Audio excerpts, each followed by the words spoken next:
So for this video, I want to create a historically authentic redesign of the Assassin's Creed franchise's most iconic character, Ezio Auditore. The older games of this franchise have done much to inspire the concept artist within me to explore the melding of iconic imagery with historical authenticity.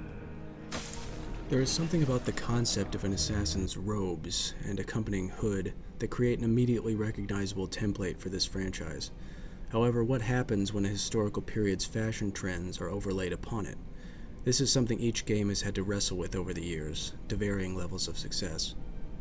If an assassin character were to be designed from the ground up with total adherence to realism in mind, we may not get as iconic of a design, as they would most certainly just wear the standard clothing of the era without any of the flourishes we've come to appreciate from the Brotherhood's more ostentatious elements. So as I wrap my head around how I will go about this project, let's take some time to define exactly what I'm aiming for in my own Italian Renaissance Brotherhood Assassin's outfit. So I intend to redesign Ezio's original outfit from Assassin's Creed 2, meaning the one that he inherited from his father Giovanni. I may dabble in redesigning his later iterations at some point, but that's a job for another day. I don't intend to abandon the Assassin Brotherhood's general goals and motifs in my redesign, by which I mean I want to keep it in line with how we see the methods of the Brotherhood operate in the game. These methods include using parkour and advanced movement to gain advantage on their foes, social stealth, hiding in plain sight, and finally, a competency in skirmishing and outnumbered fighting that exceeds the average soldier of their respective era. While it may be more historically accurate to have an assassin just dress as a civilian and poison the target's wine while they're unaware, that isn't exactly keeping in line with the spirit of the franchise, and would thus make for a rather uninspired final design.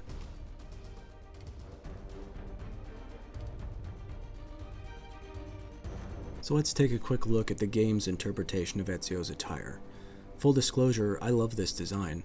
It has a near-perfect ability to convey the personality and gameplay style of Ezio just by looking at it.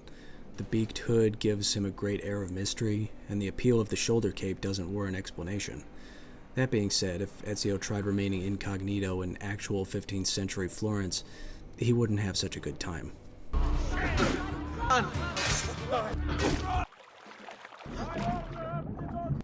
Now, before I get into the weeds of historical fashion analysis, I want to preface that I am not a historian, nor do I expect to create a 100% accurate representation of the time period. I only wish to create a look for Ezio that is more authentic to the era than we see in the game.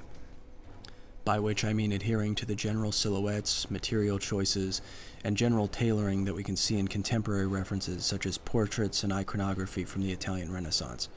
So if I've gotten something wrong, outside of the changes that I made on purpose, I would love to get feedback in the comments below. So anyway, here's a quick rundown of some of the common elements of early Renaissance clothing.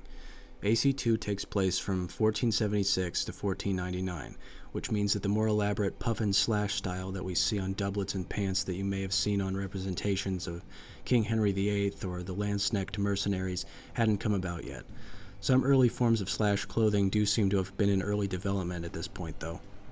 Longer tunics have made way for shorter doublets, with laces connecting the sleeves to the vest. The comparatively rectangular forms of medieval garments have been replaced by more form-fitting styles. The most reassuring thing for me that I've noticed about this era's clothing is that it seems a high level of custom tailoring was common, especially among the nobility. For those unaware, Ezio is of the nobility, so this can help to rationalize any uniqueness of the design within the realms of the fanciful whims of high-status posturing. Let's not forget about the functionality of the gear, however. Movement needs to be accommodated for, as well as storage for all of his bits and baubles of the assassin's trade. Let's start from the bottom and work our way up. While shoes and slippers were more common civilian attire at this time, riding boots of various lengths were worn while traveling, and seem more than appropriate for Ezio. I've added a bit of embellishment with the buckles under the knee. I wanted them to look a bit less mundane, and the straps and padding could help support the joints during a hard landing.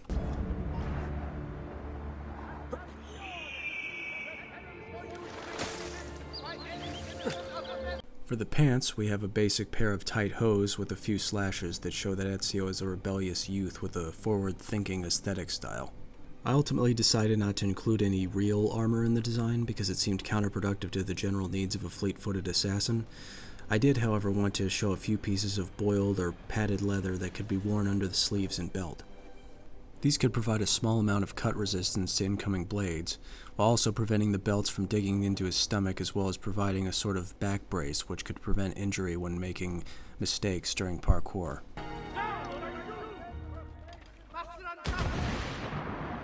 A brocade sash could be worn to hide elements of his toolkit.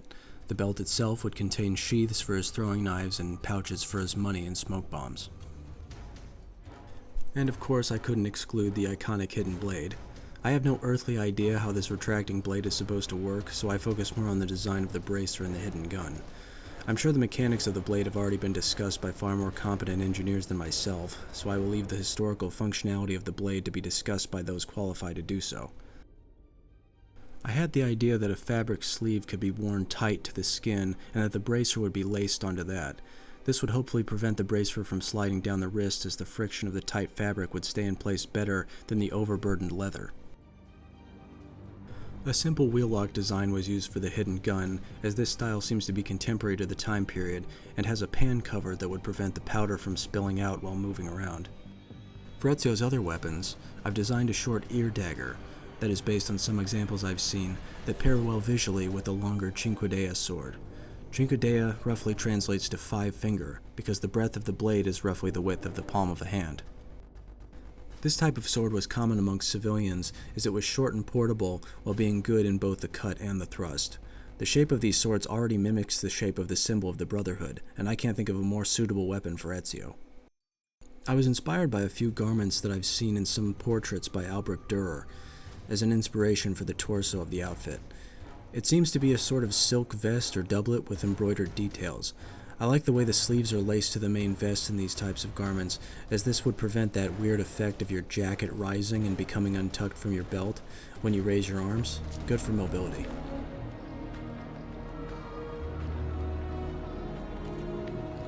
For the hood, I decided to keep the same material as the doublet and have the cape and hood connected as one piece. The ostentatious ruffled collar that we see from Ezio in the game seems to be completely anachronistic from what I can tell, and this seemed like a good compromise for authenticity.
So, here we have the final historically authentic redesign of Ezio Auditore da Firenze.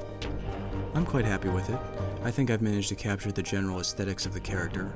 His swashbuckling nature and confident charm still come through, I hope. Obviously, I've decided to change the color scheme to something a bit less conspicuous than bright white, something that gives a more period-appropriate aesthetic. I wanted to achieve an overall balance between Assassin's Creed tropes and historical reality, so I've kept some of the symbols on his bracer and belt buckle in areas that don't draw too much attention. The goal is to make an outfit that wouldn't stand out in a crowd, not something that would allow plausible deniability if he was questioned about being an assassin. Ezio displays his flamboyant skill and takes pride in ending his family's betrayers publicly, so it was my goal to use historical garments that line up with his personality and style. I hope the design I've created has maintained that vibe and hasn't done a disservice to the original nor to the historical period it's based upon. I hope you've enjoyed the video. Stay tuned to see more video game redesigns and fantasy concept art in the future. Thank you for watching.